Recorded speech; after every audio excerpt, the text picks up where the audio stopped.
The Bible Study Podcast, episode 349. Today, the Bible Study Podcast begins a study of Psalms with Psalm 22.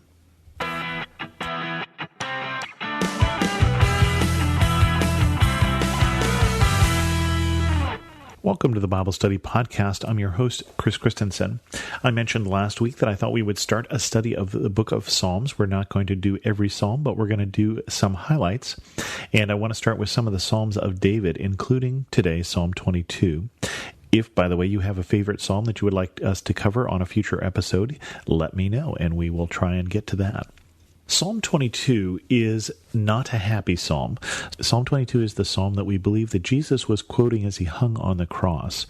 As Jesus hung there, he said, my God, why have you forsaken me?" And that is the opening line of this psalm, as we will see in a minute. And this is a psalm of David. Psalm 22, my God, why have you forsaken me? Why are you so far from saving me, so far from my cries of anguish? My God, I cry out by day, but you do not answer, by night, but I find no rest. Yet you are enthroned as the Holy One. You are the one Israel praises. In you our ancestors put their trust. They trusted, and you delivered them. To you they cried out and were saved. In you they trusted and were not put to shame. There's a certain rhythm in the Psalms, and especially in this psalm, Psalm 22, which I wanted to examine. It's one of the reasons why I pulled this one out. As you can see, David starts this in a fit of despair. Remember that David spent a fair amount of his time, about 15 years from the time that he is anointed as king till the time he becomes king, running from his life from his king and his father-in-law, King Saul. And then later on in his life, he spends some time running from his son, Absalom. And so David has some difficult times. And my guess is this is probably in that first time when he is running from Saul, but I don't know that for sure. But one of the interesting things about this is David's Psalms are very emotionally honest.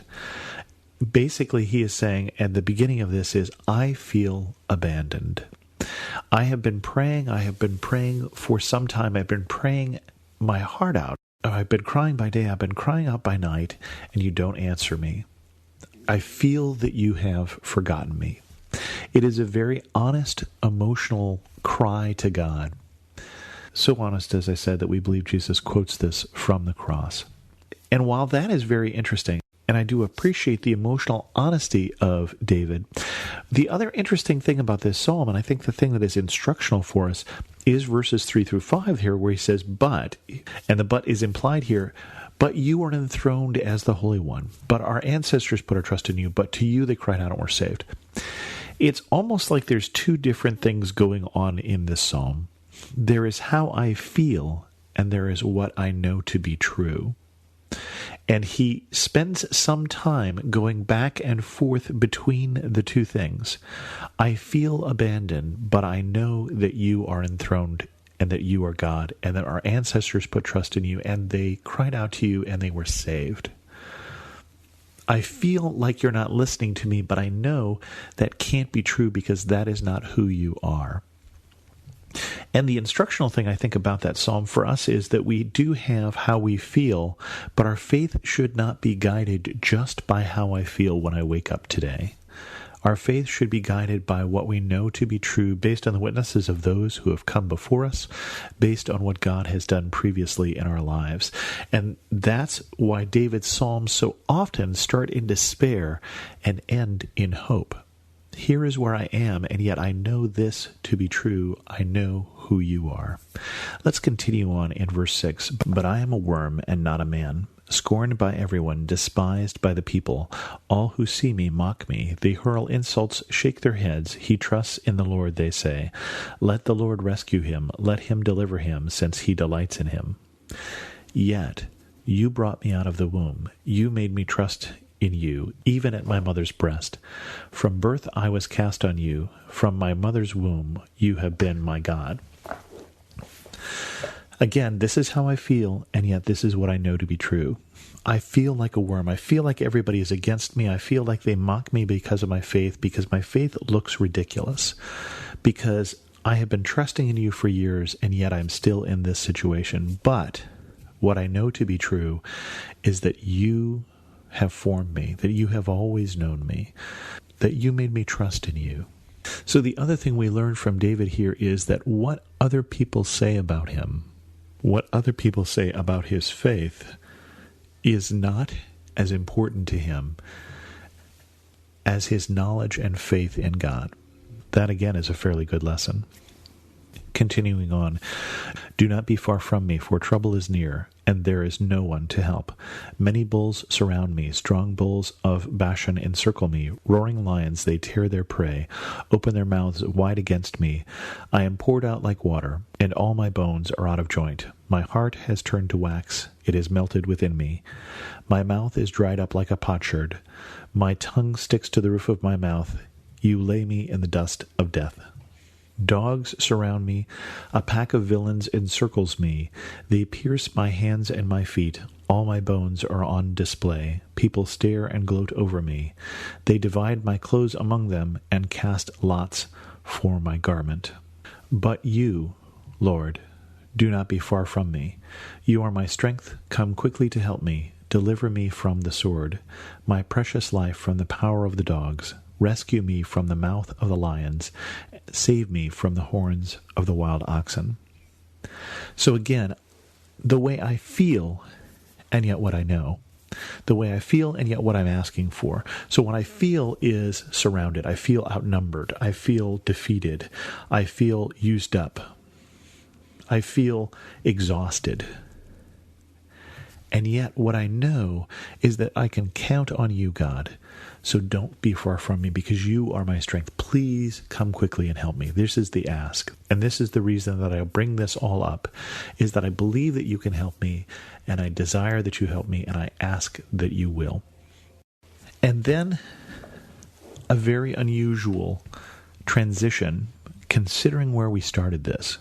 Remember, we started this with, my God, why have you forsaken me? I pray to you in the morning, I pray to you at night, and I don't get any answers. And yet in verse 22, it says this, I will declare your name to my people. In the assembly I will praise you.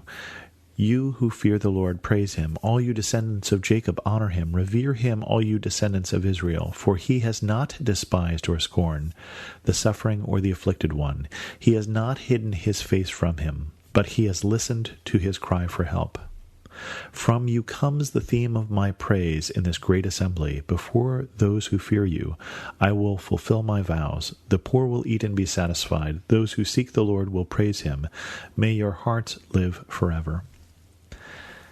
In the midst of his despair, in the midst of his defeat, in the midst of feeling surrounded, he prays to God, and then he acts as if he is sure that those prayers will be answered, and he bursts into praise for the God who he loves, for the God who loves him, for the God who doesn't forget the afflicted, who doesn't forget the poor and the despised and the scorned. What a wonderful example.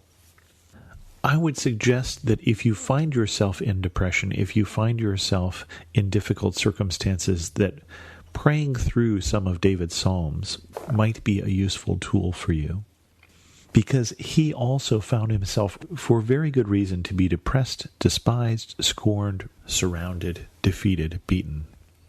And yet he comes to praise. And this is one of the reasons that I believe we cling to and cherish David's Psalms now, thousands of years after they were written. And he ends this way.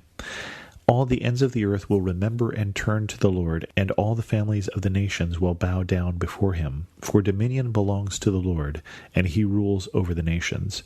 All the rich of the earth will feast and worship. All who go down to the dust will kneel before him. Those who cannot keep themselves alive.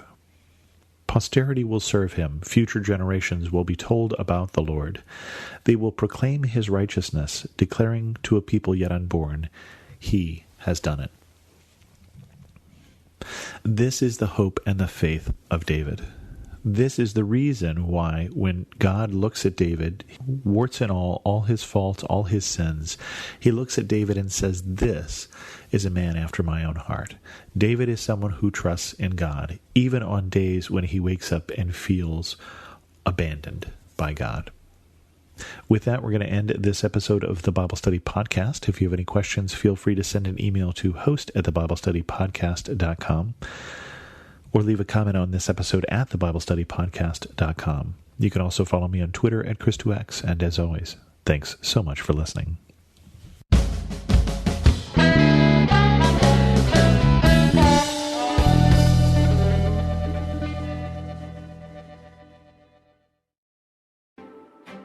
Hello, I'm Adam Comer. And I'm Ryan Chittister. And we are the host of Life After Addiction podcast. What we believe is that addiction is not a surprise to God. That's right. We discuss addiction from a biblical worldview and how true freedom comes through a personal relationship with Jesus Christ. Absolute freedom from addiction. The secular worldview of once an addict, always an addict is just not true.